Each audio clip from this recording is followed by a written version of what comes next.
So that we're just gonna hop into your recent project with Fabienne, and that's like we can't not talk about Illumishade. It's like the thing now, no?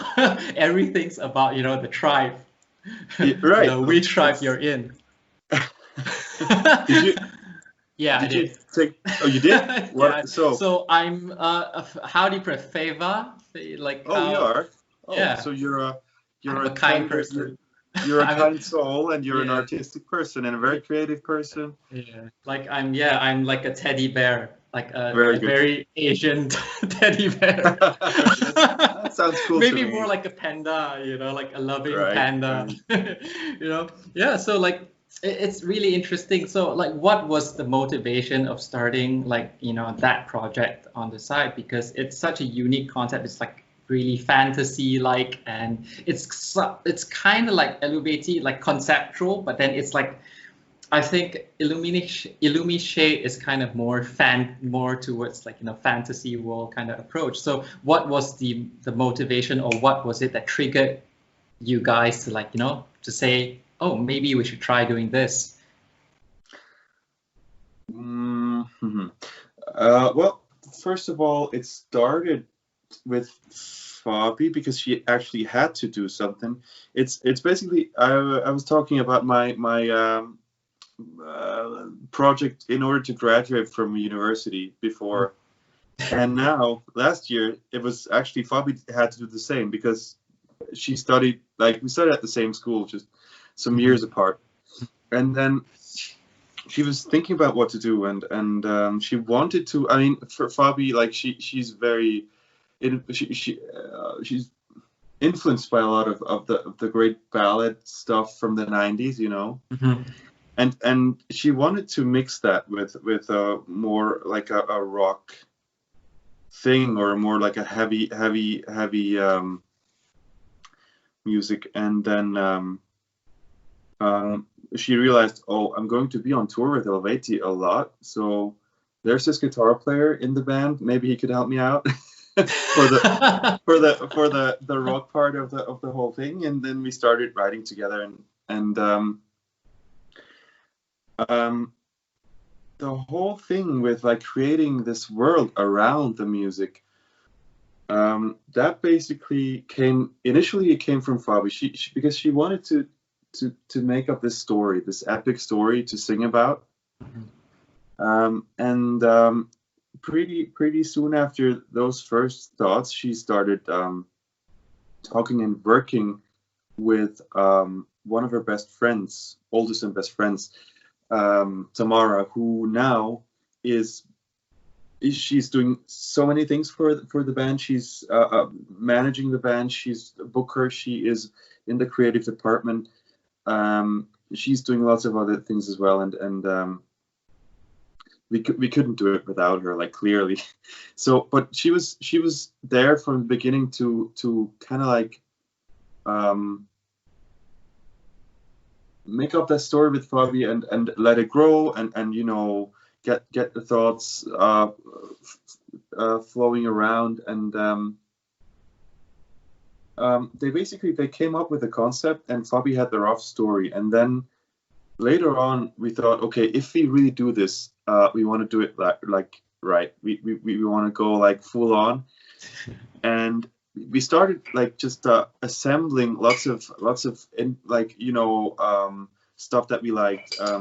For instance, I used to be a huge Final Fantasy fan. I like those, the Japanese role-playing games.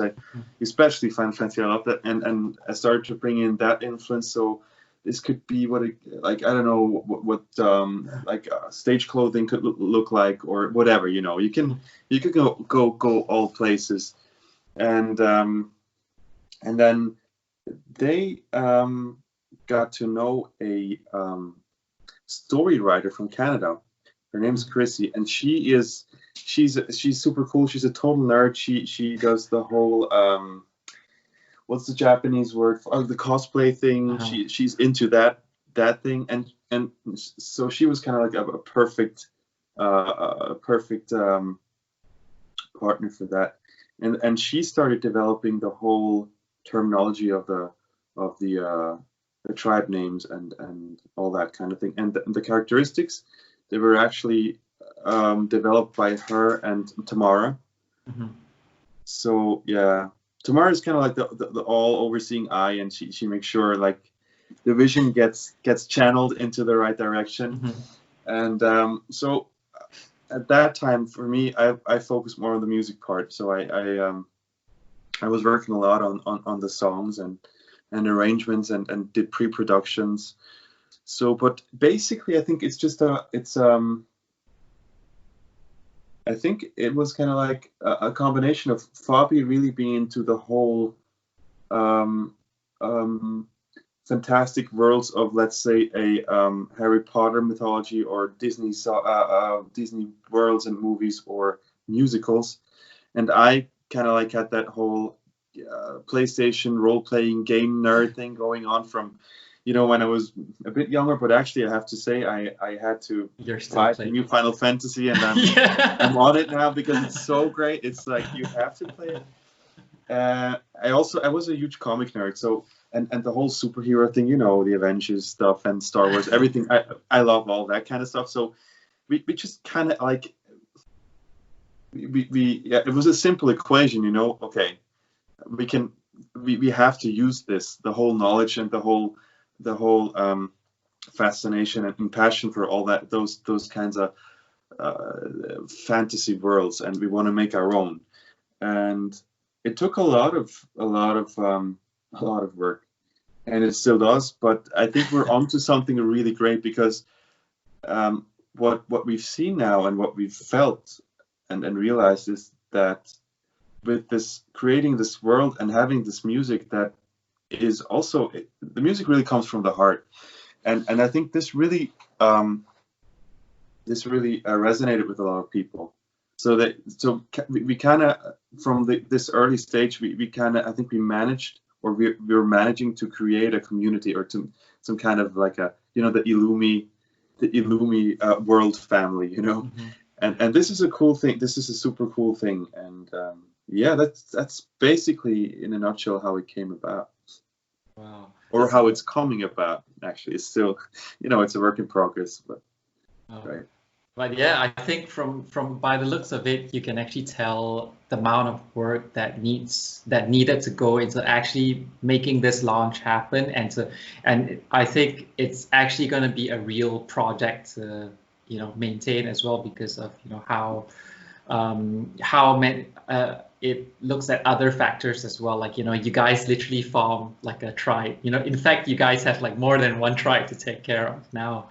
And yeah, so you guys like got yourself in like a different world where you guys need to take care of like new families and their children and their grandchildren.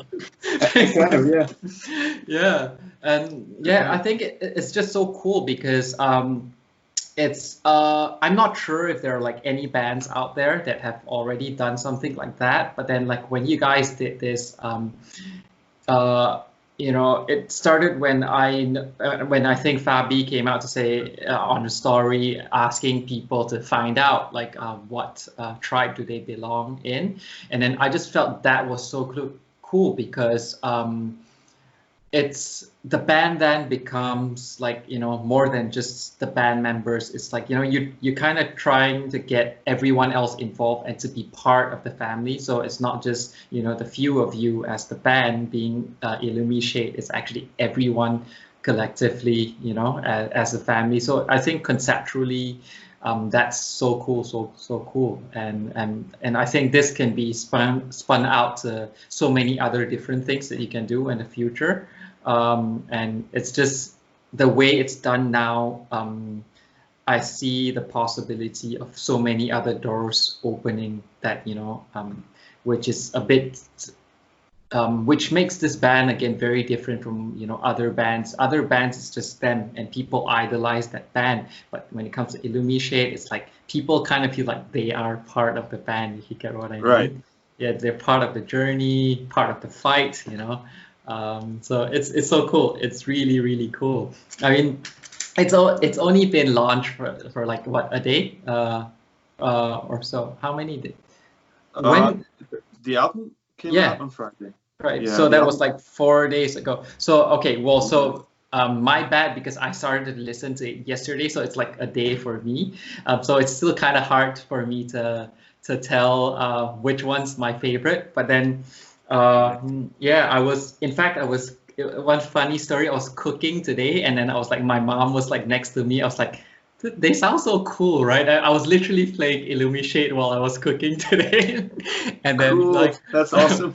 Yeah, and then like to be honest, like my mom's not like a fan of metal, and then like Right. and then she kind of agreed that this is kind of acceptable, Yes.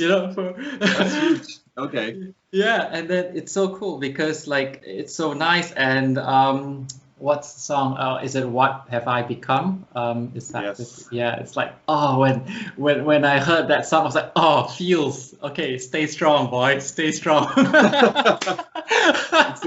It's okay to cry, you know. It's okay from time to Oh time. But man. this is definitely a song to win over people that wouldn't listen to heavy music in general. And it's also one of my that song it really grew on me because for me it is my Fabi moment on the record. Like the way she sings the first verse, it's so personal, and I can you can picture her like in the room like next to you sing those words. I really like that song as well. Oh, it's amazing, Yeah, man. that's cool. That's a cool story. Yeah, I know, but it's like props to you guys. I mean, it's an amazing album. Yeah, again, I can't tell for sure which is my favorite, but then like I've been literally looping that like all day, so I'm looking forward Cool. to again recognizing track after track. I think Illumishade is like the next album where I know what song comes after the next. Yeah. That would be super cool. I mean, thanks for listening. And yeah, I think in that way we're super old school. Like in a time when everyone releases like maybe one song a month, and the song probably, I don't know, it's like a 3-minute song, and then here we go, Enter Illumishade. We're doing a concept album as our first album ever. What a Mhm. great idea! I know. It's Really, like but talking I about mean, starting with a bang. yeah, but it's also like I was trying to be a bit like sarcastic here because it's kind of like it's so against the whole like sign of the times. Like it's really like going, we're doing 70s all over again, we're doing 80s, like and but then again I think it's crucial that you do what you love, and it only made sense because Fabi, with her musical background, and it's about a story that uh goes like it's told with multiple songs, and at the end you get the conclusion, and you have the overture and all that stuff, and I was some of my favorite albums are concept albums, like Mhm. 6 Degrees of Inner Turbulence is one of my Mhm. eternal favorites. I'm sure you know that one. Yeah, of course. Who All doesn't? right. And then Operation Mindcrime, of course, and Scenes from a Memory, and those albums, they always hit a note with me, and so yeah, put one and one together, and there you have yourself a concept album. Nice, yeah, it's amazing. Like, yeah, so speaking of that, it's actually like one of the things I was really curious to find out about was that how then did you approach writing for the album? Because it's not just about writing, like say for example, Gent, you have like Hmm. the 1000110 Yeah. kind of thing, and then Right. you do that face, But then writing Right. writing like for an album that has like such a strong concept. How did you approach writing? Because it's not just about writing riffs that sound cool on their own. I'm sure it's like, did you have to think of the overall picture as a full length, or did you approach the album song by song and then try to build one on top of the other? How did you do it? I think in the end it was a mix of both. So, I mean, in the beginning we just assembled what we had, and roughly you can say that the more balladesque type of songs are the initial idea came from Fabi, and then we worked on them together, and I put them into a pre-production. I programmed some drums and added some guitars and made them like just a layout for the guys to work on and for us in the band to work on. And on the other hand, you have the more progressive, heavy songs that are basically more riff driven, and those are basically my songs. And I think it was kind of like a parallel thing where we had songs growing and coming along, and we had the story unfolding. And then we started writing the lyrics fitting to that part in the story. And sometimes we would go like, okay, I think we really need a song here or for that part, or we need an interlude for this part. And sometimes in that writing process, some songs, they would just come to me like in a creative spark, and I would basically have like more or less everything like in my head. So, and I think the best example for that is World's End. It was one of the songs that came in pretty late to the bunch of songs we had, and I just heard it, and I had this kind of, it always reminded me of a Dream Theater influence, especially the chorus. Maybe not so much the main riff, because that's more maybe a genty thing. I don't know. Maybe it is. You could say that. But the chorus where it opens up and you get those big chords and the nines, it's you get this Dream Theater feeling a bit. Yeah. At least that's what it occurred to me. And that was a song where it just came out, and I even had the vocal melody, I had the chords, I had the riffs, I had the drum groove, and I was like, okay, what do you think? And it was more or less, it was like a finished song. And then later on, we added that the bridge section after the guitar solo, where our drummer Mark, he's like this, drummers, they're crazy minds, and they can split their brains and everything. So he came up with this super awesome, like the metric modulation thing, where we kind of like switch to this other groove, and then we come back, and then everyone like put their finishing touches in it, and I had the vocal melody, and I could hear, or I knew by then that Fabi could like turn that melody into a lot, her own version, and fill them with life and her style. So that worked out pretty well. I think I'm still really happy with that song and how it came about. And later on in the arrangement process, or maybe in the last stages of writing, Miriam was actually really crucial to the whole process, because she was kind of like the one that sometimes would take a part or a passage of a song, and she would not only add orchestration to it to make them sound bigger and fuller, but also just come up with new music, like stuff that would be relevant for the composition, where I would sometimes go, oh wait, that was my song, and now what are you doing with my kid? Like where are you taking this? And then I realized this makes perfect sense. And so in that late stage of creating this album, she became a really crucial partner for me. So I would say it's a very personal album for me. It's in a way, it's more personal than Eluveitie. Not to rate any of that, but it's really more like, this is what I would like to write. So here you go, here you have it. This is my stuff. And for Fabi, I think it's the same. So like Arise is a very good example of her songwriting. Like, it's that really dramatic, ballad-esque kind of feel that she has in her songs. And there, I think my job is to take what, like, her often she would do like a piano version of it. That's how she writes songs. It's her voice and the piano.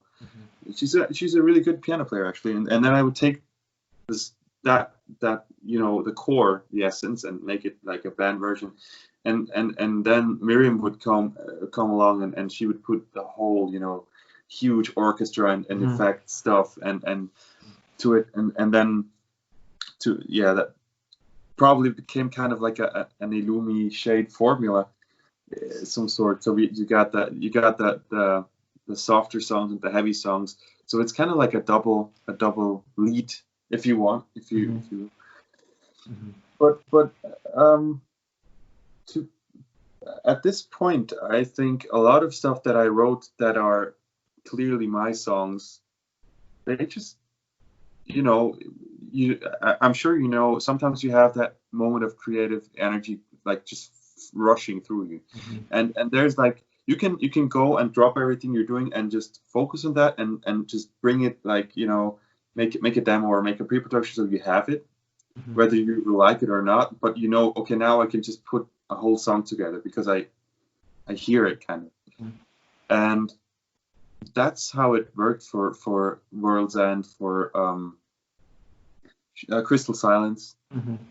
Crystal Silence was actually funny because it was the last song, and we were like, Fabi was like, I have this one idea, I have this vocal line, and we tried it out, and it kind of like, it was, yeah, the vocal line is kind of cool, but we cannot make it sound cool in the whole band, like a song. We cannot make a song out of it. And then, like, one afternoon, we had this week where we all got together and we just practiced and wrote and stuff. It was really cool. And towards the end of that, I was having this idea. Okay, wait, I would like to go into this kind of like pop metal direction with at least one of the songs, where, you know, having this kind of baby metalish vibe to it, or more like a baby metal Sabaton Amaranth vibe to the song. You know, this kind of uplifting synth heavy or heavier synth heavier track that also has heavy riffs.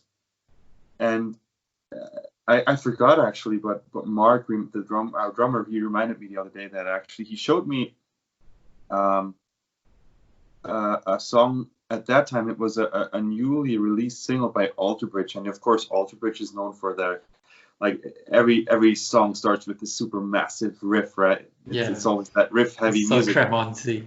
Yeah, right. So Tremonti style of writing, and then something clicked, and then I started adding those vibes. Not necessarily, like, I didn't want to rebuild riffs or anything, but I just started combining those vibes of that, and then I ended up having this, you know, a fusion of those styles, and it ended up being Crystal Silence in the end. And I incorporated Fabi's, just that one vocal line, and then it became this thing. So I think that's just to highlight how really, like, how great this band works as a team. We can really, like, build on each other's ideas, and that's it's a super cool thing.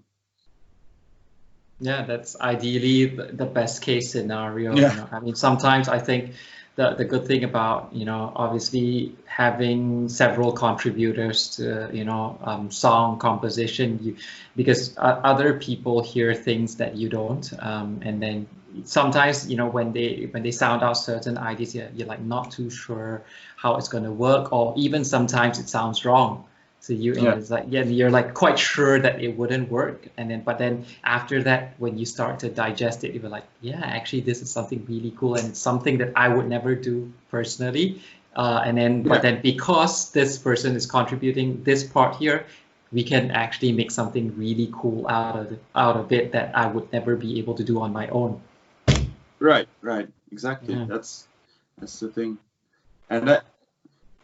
It was a really interesting process, because of course it's different from Eluveitie, and it's different to work with Fabi in Illumishade, of course, because she writes her own songs, and she she's a leading figure in this band, and also of course we found our, like, the perfect engineer and co-producer for this album with Claudio Rodriguez. I recorded guitars with him, and he ended up mixing the album, and I think the way he mixed the album was kind of like exactly the thing that I envisioned how it should sound, and we developed this, you know, this thing. You don't really have to talk about it, and you know that the other guy knows what you're hearing, kind of. And he really did that, and I think I couldn't be much happier with how this thing came out, being the first album. You know, that's what I always think, like, wow, this is our first album. Listen to it, like, that's a first album right there, you know.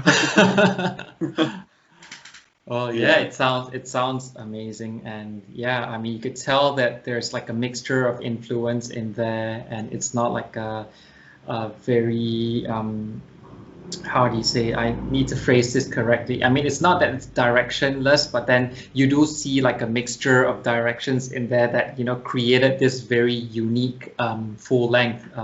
So it's not just pure something, if you get what I mean. But then at the same time, all of them, all the songs kind of have their responsibility to make sure that people stay in that fantasy world, if you get what I mean. Right. And I think you did that very successfully with this full length, and it's really, really awesome. Thanks a lot. Great. All right. So thanks for sharing all that. So we're just gonna briefly talk about some gear, and then, you know, sure. talk to advice.